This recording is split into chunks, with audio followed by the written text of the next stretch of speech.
snowing pretty good here. I don't think Ellie's ever been in the snow before. How you doing, girl? You slept good? Oh yeah. You doing good today, girl? So I have to go pick up some medication that was shipped to a family member's house. And then I'm going to do a video on what it's like to own Ellie, my Mercedes CLA Motorsport. Let's do a cold start.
Doing okay.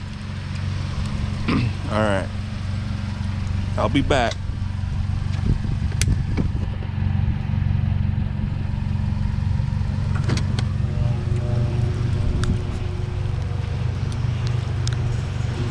Keep watch for me, girl.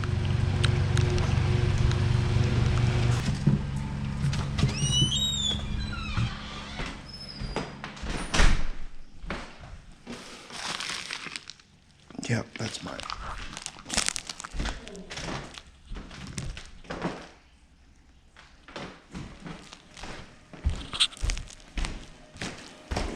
Why? Ngoại đi hai cái xe là chứ gì à? Ủa? Tại cái nằm đây mình. Tuần này ăn phở hả ngoại? Hả? Ăn phở hả? Ở đâu? Cậu có con gà xe con?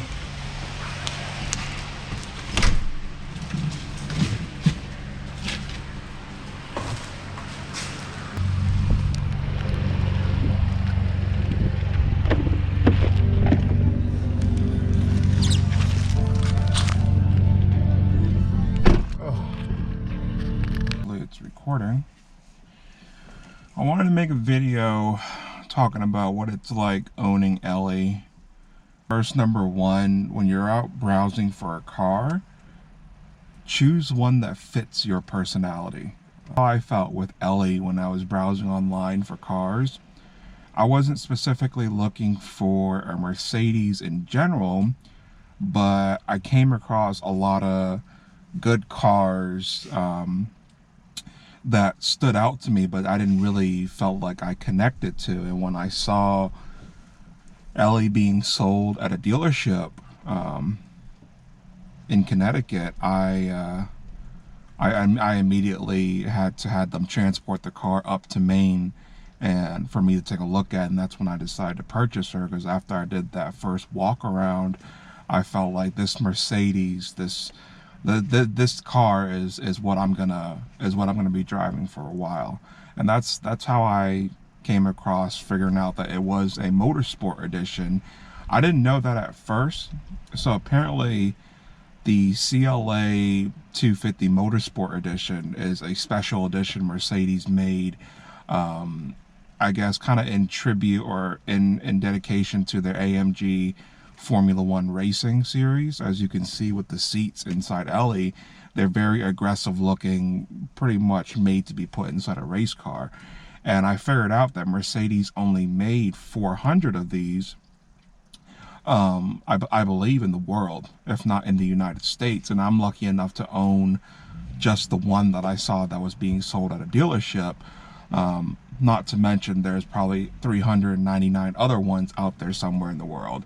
Now, it doesn't come with a special badge or a special, plaque showing you which number vehicle that you specifically have. It's just I was made aware that they only made 400 of this specific trim, this specific edition. They call it the Motorsport edition, where you can see the interior of her green trim, and that really stuck out to me because one of my favorite colors is green. I also like black.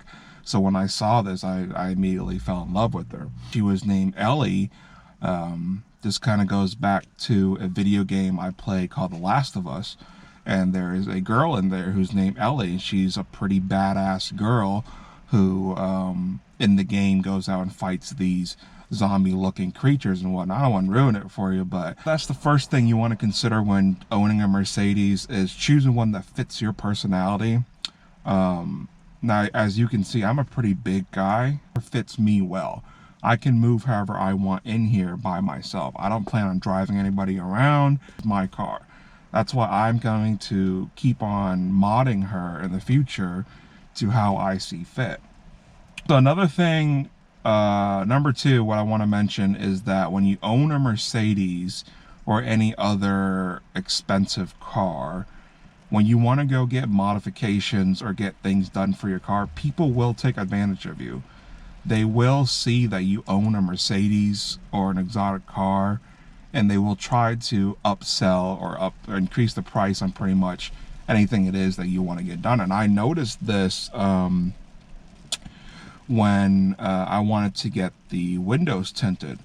The guy who quoted me for the price on tinting, the first thing he asked me was, what kind of model and make is your car?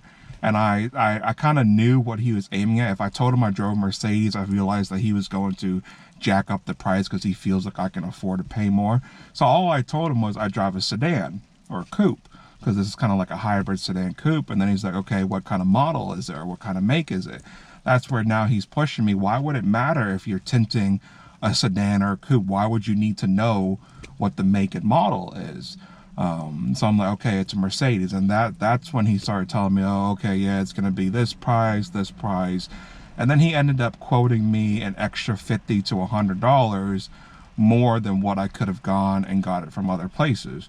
And I realized that when I went to other places where I told them, yeah, I just drive, a coupe sedan. It's a pretty small size car. I'm like, okay. And then they gave me a flat out price. They didn't say, oh, just because you drive a Mercedes, it's going to be extra. It does not require extra work to tint the windows of a CLA. So that's one thing you gotta be on the lookout for, is when people ask you, whenever you're going to get things done, unless it's specifically really needed for the purpose of your modification, they're more likely than not, they're going to see that you drive an expensive car and they're going to try to rip you off. Going on to my third point is, when you own a car like Ellie and the way she looks, you're going to have a lot of people walk up to you and a lot of people compliment you on your car. Now, that's not necessarily a bad thing, but during COVID, and especially a person like me, I like to keep my distance away from people. I don't go out, up close to people unless I need to. But driving Ellie around, people do want to come up close and they want to feel the satin wrap that's around her. So they'll touch your car, or they'll come up to you up close, oh yeah, give you compliments. Oh, nice car, man. What is it? What's this and that? So just kind of be warned that driving a car like Ellie does bring a lot of attention. It does make a lot of people's heads spin. Now, I wanted to start putting cameras around and capturing the reactions that people give me whenever they see and they hear me drive Ellie. Depending on which state you live in, they're not going to see this car around. They've never seen it before. So they're going to, walk up to you, or they're going to break their necks and look at you funny because you drive, this particular type of car. And a fifth thing I want to mention is cleaning your car and maintaining it of sorts. So regardless if you get a wrap done on your car or if it comes from the manufacturer with its, you know, original paint job that's on it, I would never put it through a car wash. The ones that you know, where you park your car and those things that moves you through and it spins around, I wouldn't do that, just because from experience in the past, I do know that some car washes, they never clean those. Well, I don't want to say never, but they do take a while before they clean off those microfiber or whatever those sponges are that are hitting your car. And a lot of times, as the cars before you go through or after you, it picks up rocks and debris that are on the trucks and underneath the car, and it gets stuck to those whatever those wipes are that they use to smack into your car, and that will ruin your paint and leave the swirls that you see on a lot of people's cars. Now, when you get a wrap done, like on Ellie, you would never want to run your car through an automatic car wash like that, because as those things spin, it's going to hit certain corners of your car, and it's going to slowly but surely lift the wrap up and damage the wrap.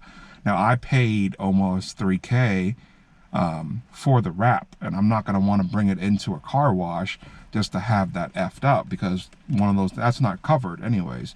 Because usually when you get a wrap, you do have a warranty, but running your car through a car wash is not something they cover. So you'll be out of your money when your car gets damaged after getting it wrapped and then going through a car wash. So for me, I'm going to have another video posted up where I just run it through one of those handheld, you know, car washes where you put the coins in and you spray some water on it. I never use the foam brush that are in there, because that's the same, you know, the same method applies there. People, they get so much stuff on that foam brush and it's going to get stuck on there.